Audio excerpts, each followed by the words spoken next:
So a very good morning, ma'am. And thank you so much for taking out your time. I am Pratham Kashyap. Good morning. Good morning. At the marketing side, global marketing side of non-profit partnerships here at Goodera. And I think we don't want your introduction, like it's already you're already a renowned face, at least in India and a lot of nations, that Nargis Dutt Foundation is working in. But I'll still like to introduce you. So we have with us Ms. Priya Dutt, who is the chairperson and a trustee of Nargis Dutt Foundation, and she has been working relentlessly in this space, and not just related to cancer, but also you have been working across a lot of different issues, like serving the underserved classes in India and a lot of other nations as well. So I think the very first question, ma'am, to you would be the most basic one. I would like from you to understand that in terms of cancer awareness, what do you think, where does India stand? I think we have a very long way to go, and cancer awareness is extremely important today in India. You have seen, how we have worked with so many other illnesses. It could be polio.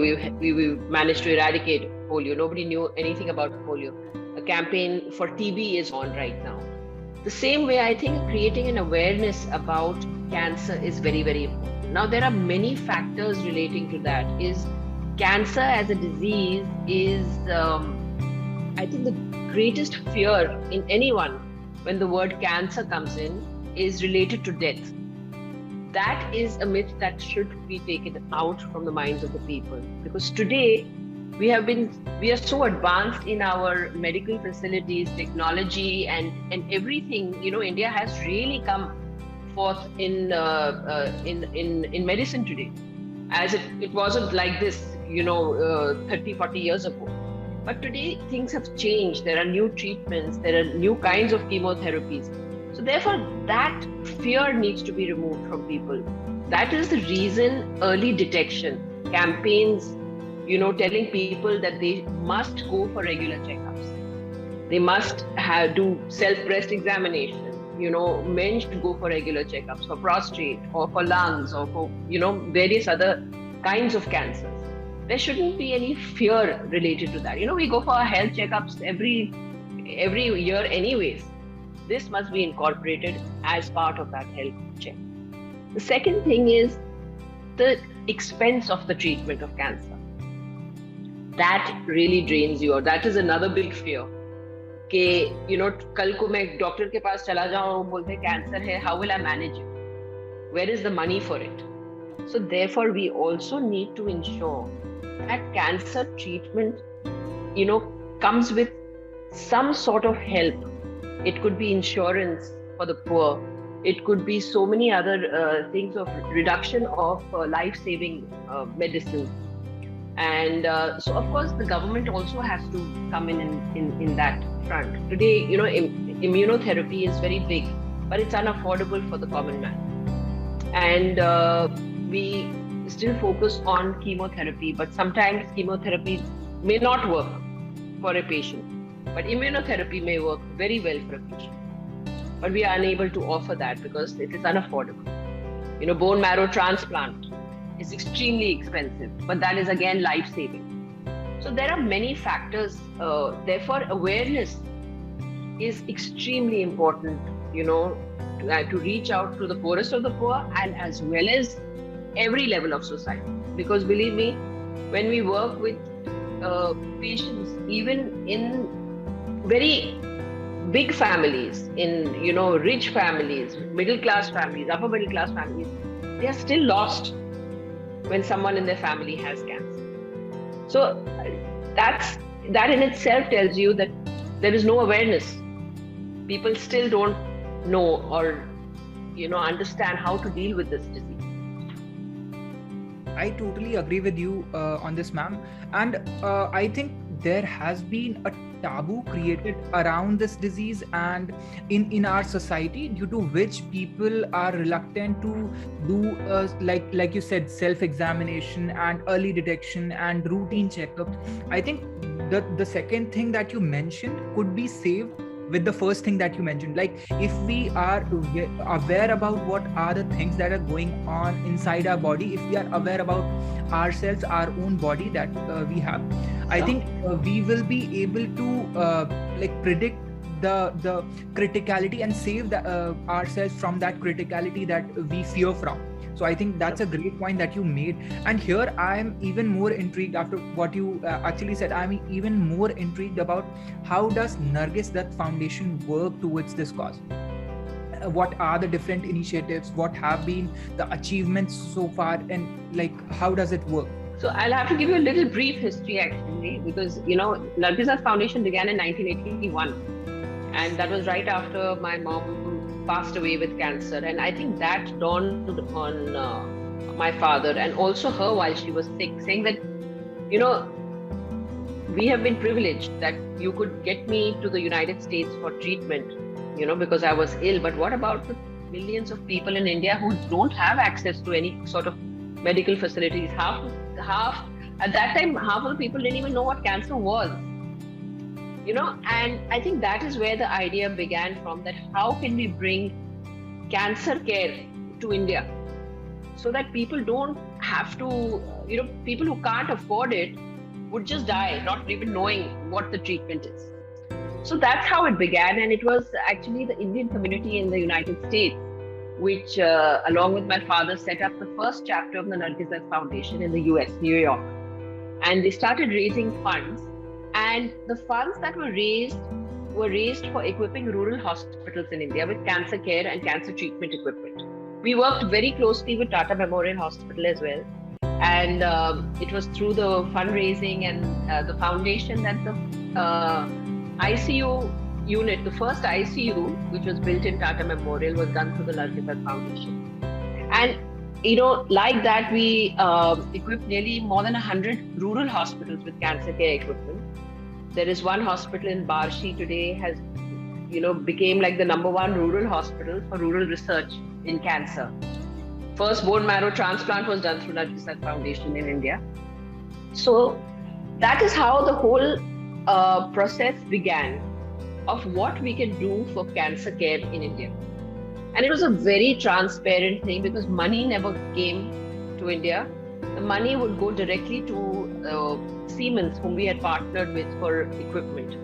And Siemens would then equip the hospitals with the equipment. So very, very transparent. Then, of course, after a while, we realized we need to start raising funds in India as well because, India had grown tremendously. Hospitals were well equipped, but the cancer treatment was very, very expensive. And we said, how can we really contribute towards that? How can we ensure that people don't lose their lives because they don't have money for the treatment? And that is when we started our intervention with Tata Memorial Hospital and other hospitals and started funding chemotherapy cycles for the poor patients, to ensure that their treatment doesn't stop. Now, another thing about cancer treatment is that it has to be consistent. Cancer is a kind of a disease where there should not be delays. If you're detected with cancer, the treatment must start immediately. The more time you waste, the more chances are it could spread all over your body, right? Therefore, then the treatment becomes more expensive and more difficult. So to ensure that the patients don't really lose hope, lose faith because money has run out and they're not able to, continue the treatment, we thought that was a great intervention to partner with various hospitals along with Tata primarily and ensure that the treatment continues. Along with that, it was even counseling of patients, counseling of families, because as you said, that is a huge lacuna in our system, is that when a patient comes, the family and a patient, they're completely lost. They don't know what to do. And our doctors are so overwhelmed with work that they're unable to really spend too much time with each patient or each family answering all the queries. Therefore, I think it's very important where NGOs like us come in, and there are many other NGOs who do this. And that is what is important, is to just hold someone's hand and say, everything is going to be okay. You've got to be strong through this. I think that in itself makes a huge difference. That it's going to be fine. You can go through this. You will fight this. We are there with you. So that sense of security, I think, is a huge, it accelerates your wellness, because you're kind of, you're calm in your mind and you're ready to face these challenges of cancer. So this is all that we do. We, of course, so funding of chemotherapy, funding of surgeries and things like that, to ensure that the patients, can go through their treatment. And we've seen very, very good results with that, when that happens. Wow, I think that's really a great thing that your organization is doing. And the story you told, I think we have heard this a lot of times from our parents as well, about Nargis Dutt ji, about Sunil Dutt ji founding this organization. And that is why I said that actually I eagerly wanted to connect with you personally as well. Why? Because I am a big admirer of your entire family, like in terms of art, in terms of the great work they have been doing. And I totally agree with you on that, because we connected with one of the other organizations. It was a US based organization, and it merely did was they gifted a teddy bear to all the children dealing with cancer or any other chronic disease or any other serious illness. And that helped those kids so much, that brought such a huge difference in their lives, that it changed their lives. And a lot of children got better due to that, just that teddy bear. Because there was someone for them to accompany them everywhere, at every place, even in the operation theater. So that was, I can totally understand how, like you said, just telling them that have some hope and everything will be all right is a great thing. Another thing I want to tell you, when you mentioned children, what is quite amazing, and I think people must know that, is children are very resilient, more resilient than we adults are. And especially in childhood cancers and pediatric cancers, we have seen that 95% of pediatric cancers are completely curable. Yes, it's a very difficult journey of more than 2.5 years of consistent treatment. But we have seen children, even if you go to Tata Memorial Hospital or any of the pediatric ward, they are with their tubes, they are head shaven, and they have tubes all over, but they're still smiling. So that is the strength and resilience, and so here, who really needs the counseling are the parents. Because it's for any parent, to see their child go through this breaks them completely. And I think, and that is very, very necessary, in our country. I think you have raised an amazing point and very, very important point here. Like we have talked previously also about lack of awareness about this illness. Although there have been a lot of patients, but because this cancer disease has been associated with a lot of taboo in our society, people have been reluctant to become more and more aware about it. And there have been a lot of myths around the disease, a lot of misconceptions, a lot of prejudices coming along with it. So I want you to throw some light on all those myths and bust them. Like all those misconceptions, like you just did with the last one, like telling that children are actually more resilient, and who needs more counseling is their parents. So some more facts and insights out of this. So in cancer, first of all, I think we all need to understand that anyone can get cancer. It's not, today you see, I think every family has someone they know who suffers from cancer, and the questions are, how did he get cancer? He doesn't drink, he doesn't smoke, he doesn't do this, he exercises, but he still got cancer. So what is cancer? They are just cells in your body. The normal cells function well, they die, new cells form. But in cancer cells, it is basically an abnormal cells which keep generating. They don't die, but they keep on, multiplying, and that causes lumps. It causes tumors and things like that. Then there is malignancy of the tumors. Those cancer cells which continue to grow, they don't die. That's what spreads through your body when you say malignancy of cancer. You test a tumor and it's malignant. Therefore, in many times what I see is, I say it starts with fear. Somebody says that you have a tumor, you must get it checked. People keep delaying. I will go there, I will find out, I will go for alternate medicine, I'm a true believer of alternate medicine. But I will never tell a person that you stop your treatment and only do alternate medicine. You combine both for a better treatment. Where cancer is concerned, time is of essence. Time must not be wasted. The moment you find any change in your body, it could be a sore that is not healing in your mouth. It could be a lump in your breast. It could be, bleeding, which is unnatural bleeding for women. So these are the things you must always go to a doctor and investigate. If he says further investigation, please do the further investigation. Don't have that fear, oh my God, if I have cancer, then what? In fact, with early investigation, even if it's caught that you do have cancer, it will be in a very early stage. So either you just get a surgery, remove the tumor, or you have a chemotherapy and surgery together, or you have chemo and radiation and surgery together. But it can be removed and you can be cancer-free, live a very, very normal life. So I think these are the things people must understand. The fear of chemotherapy, for instance. Today, they feel that chemotherapy mein to jaan hi nikal jayegi meri. Today, chemotherapy has improved tremendously because it's become more targeted. Earlier when they used to give chemotherapy used to destroy even good cells.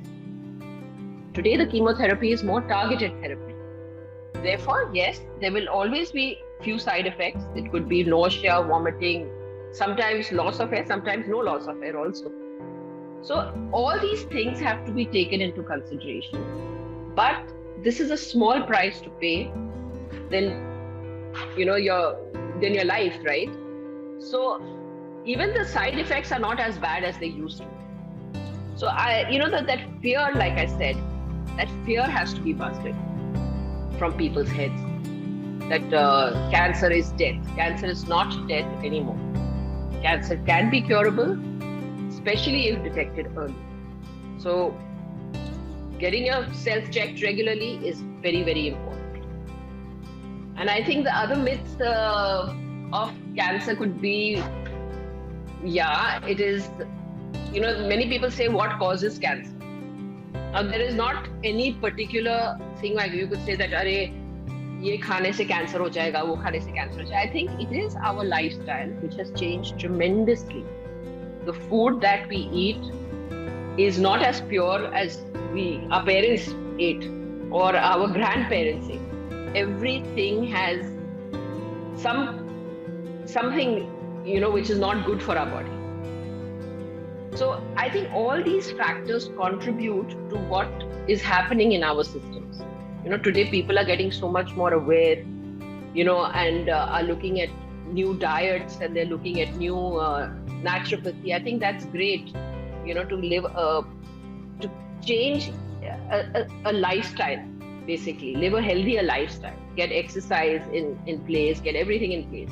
So I think these are the very important things. And when doctors talk about smoking and smoking causes cancer and lung cancer, this contributes a lot to it. That is why they propagate, against tobacco chewing. Because in India, the three biggest cancers are oral cancer, breast cancer, and cervical cancer.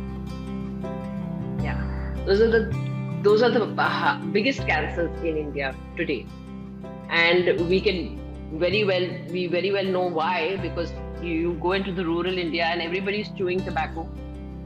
So you look at oral cancer, lung cancer there in itself, head and neck cancer. And unhygienic ways. So cervical cancer also becomes very, very prominent in India. Especially with women not having, good hygiene during their periods. The pads not available to, all women in rural areas can definitely, contribute to the cause of these diseases. Thank you so much, ma'am. I think those were really, really extremely helpful insights that you shared. And I really like that you mentioned the role of diet, lifestyle and everything, because at times, like you said, there are a lot of such diseases that don't have a particular cause. They just are caused with the ripple effect of what we eat, what lifestyle we have. And I think I read it somewhere as well, like there are 4 pillars to our entire health and entire body. First of all, the movement of our body. The second of all, our diet. Third of all, the stress that we take. And fourth of all, the sleep. So these are the 4 key pillars of our body, and it may happen that sometimes if one gets a bit downgraded, the other one balances it out. But like if we like ignore any one of those pillars, then I think it's gonna crash. Yes, with the growing trends and growing lifestyle, like advanced lifestyle, and people being more and more workaholic and like making it a new norm. Being workaholic, taking pride to be a workaholic. I think that is something that is actually changing our lifestyle perspective to the entire lifestyle and everything. Yes. And it's great to discuss such things about some about all these healthy lifestyle and everything with you. And here, like I would like to slightly move ahead of the topic and talk about the role of the society. Because like we said, that people need to be aware. People need to be aware. When we say that, then we mean that the entire society needs to get more and more aware, because it's the society that creates the taboo in the minds of the people. If the society doesn't create a taboo, the person that is actually willing to get tested will actually be motivated to go and get checked. And early detection might be comparatively easier then. So I would like to understand from you as well, that what is the role of the society when it comes to this particular issue? I think first of all, see, our society is so divided, right? You have different sections in our society which need to be addressed differently. Now, when you're looking at the educated lot, I would say that they need to really take care of themselves. They need to create that awareness about themselves, take responsibility of their bodies, and say that, listen, I come first. You very rightly said, everybody is so caught up in, being a workaholic, making money, doing this, but what is the use of all this when your body gives up? Correct? You won't be able to work, your money would mean anything. Correct? So I think that understanding is very important. Is that it's me first, it's my health. If my health is good, my family is good, everyone around me is good, and I am good. So with educated lot, youngsters and middle class and upper middle class, people need to understand that, and they must incorporate this in their yearly checkups. It must be so. You're 40 plus, 50 plus, you need to incorporate these few tests, and it's not a big deal. It takes you an hour. You do a mammography, you do a pap smear, you do a prostate check. We do camps very regularly for early cancer detection. Okay, and we see more than 200 to 300 patients a day.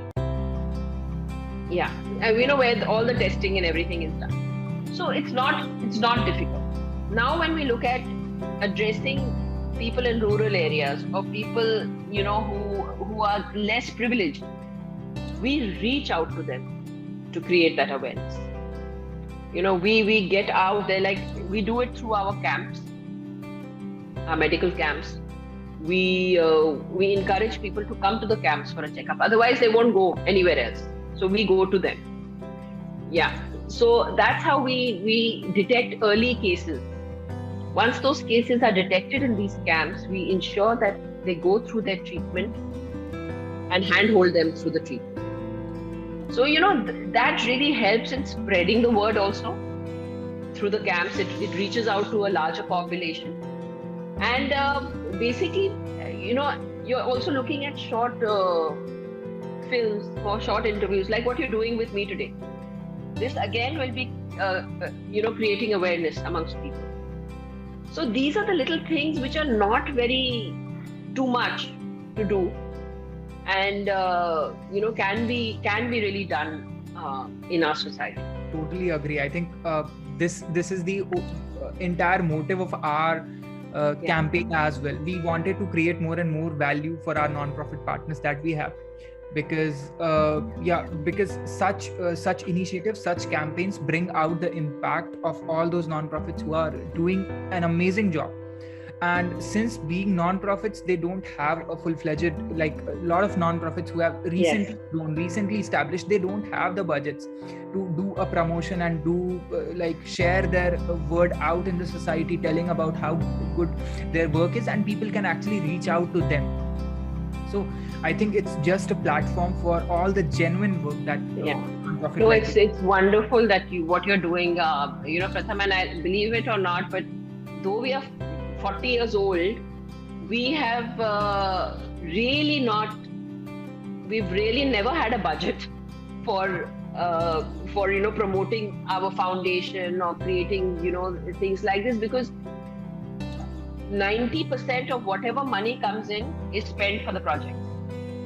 So we kind of trim all the fat, excess fat, so that the money that is collected, and I always say that we are just a bridge between the people who want to make a difference and the people who are the beneficiaries. We are the bridge between them, and I think it becomes our responsibility that when the donor is entrusting us with their money, that money should go for what they have donated for.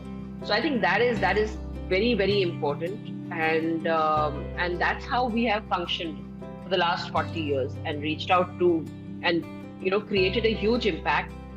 And of course, the other side is that we've not been able to project it, and you coming in like this has really made a difference. Has made a difference to our organization, and I'm sure to so many others like us. I think we only are a medium to shorten that bridge, shorten the length of that bridge. So I hope that it does its work, and people actually know about what actually Nargis Dutt Foundation is doing, and come with it and support it. And here, like you very rightly mentioned, that non-profits, even the most established ones as well, at most of the times don't have the budget.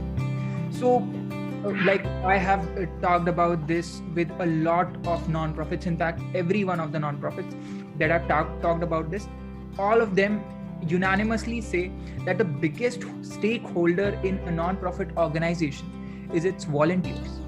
Yes. Not the founder, not the trustees, not the donors, not even the beneficiaries, but the volunteers. Because a founder, a CEO cannot alone single-handedly take the cause and support those beneficiaries that they're supporting. We need the people with the right intent at their heart to come wholeheartedly support for the cause, be it through donation, be it through volunteering activities, be it through any kind of support. And give to them their motivation and their hard work.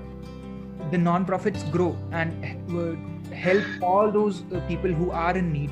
So I would like to understand from you as well, what has been your interaction with your volunteers, and what are the ways, let's say someone like me sitting in a completely different geography can who is actually interested in your cause can come up and maybe virtually volunteer, or maybe there can be several other ways how a person like me can come up and support your organization. So I would like to understand all those ways of. So I think what's really good is that because of this COVID, everybody's realized that now virtual meetings, virtual things have become so easy, and thanks to that we've started getting many volunteers now, especially as you know, we also do education. We also have scholarship programs for children and things like that. So we have a huge we have about 300 students, and we have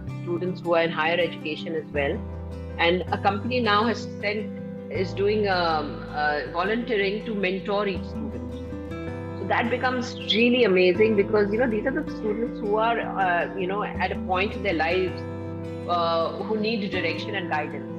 Now they, as volunteers, will be taking on a student one-to-one and mentoring those students. The same way with cancer care, like I said, counseling is very, very necessary for patients and for their families. This can also become a part of a voluntary system. The patients we have who are under our care, or whom we are looking at, who have been supported by us, sometimes need that counseling and that care which a volunteer can give. And I think that is where volunteers make a huge amount of difference. It could be teaching, it could be volunteering in our medical camps. We have a lot of students that come to volunteer in our medical camps, and they help around. So I very rightly said that our volunteer base and our team, like my team in my office, they are the face of Nargis Dutt Foundation. And they are the ones who really get down there and ensure that the work is done well. Even when we are setting up medical camps, it's not an easy task. We have to ensure everything is in place, everything is perfect, everything is done, which is taken care of the people in the office. Every student which we bring into the scholarship program, their families and their kids are interviewed, each and every student. We get more than 3,000 applications, and how do we shortlist those students? How do we do the due diligence? So there is a lot of work that goes into this whole process. And so it's not an easy task, and not one person can get credit for it. I think, and everyone who is involved has the same passion and has contributed to make a difference somewhere. So I think it's really teamwork, and which everyone gets together and says that, listen, this is what I want to do, this is where I want to make it.